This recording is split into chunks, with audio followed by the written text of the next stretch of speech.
Parliament వర్షాకాల సమావేశాలు ముగిశాయి. ఉభయ సభలు నిరవధికంగా వాయిదా పడ్డాయి. లోక్సభను నిరవధికంగా వాయిదా వేశారు స్పీకర్ ఓం బిర్లా.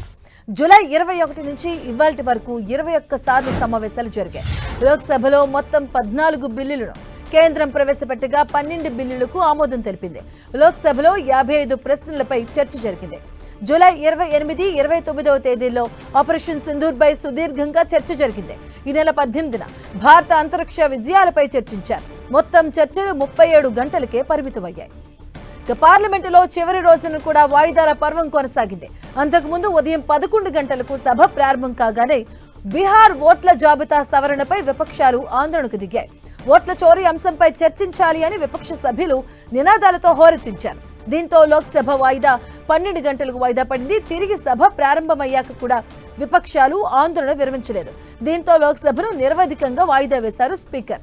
అటు రాజ్యసభలో తాము ఇచ్చిన వాయిదా తీర్మానాలపై చర్చించాలని ప్రతిపక్షాలు పట్టుబట్టాయి. డిప్యూటీ చైర్మన్ హరివంశ్ విపక్షాల నోటీసులను తిరస్కరించారు. దీనిపై విపక్షాలు నిరసనలు తెలిపాయి. దీంతో రాజ్యసభ కూడా వాయిదాల పర్వంతో నడిచింది. చివరికి నిరవధిక వాయిదా పడింది.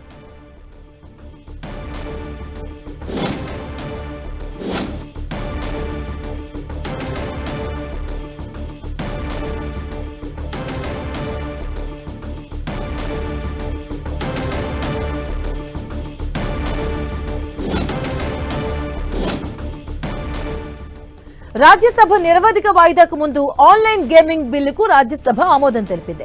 బిల్లులపై విపక్ష నిరసనలతో రాజ్యసభ హోరెత్తింది. తీవ్ర గందరగోళం నడుమ ఎలాంటి చర్చ లేకుండానే బిల్లుకు సభ ఆమోదం తెలిపింది. ఇక బిల్లుపై విపక్షాలు రాజకీయం చేస్తున్నాయని కేంద్ర మంత్రి అశ్విని వైష్ణవ్ విమర్శించారు. ఆన్లైన్ గేమింగ్ తో మధ్యతరగతి ప్రజలు నష్టపోతున్నారని, అందుకే కేంద్రం ఈ బిల్లు తెచ్చిందని కేంద్ర మంత్రి తెలిపారు.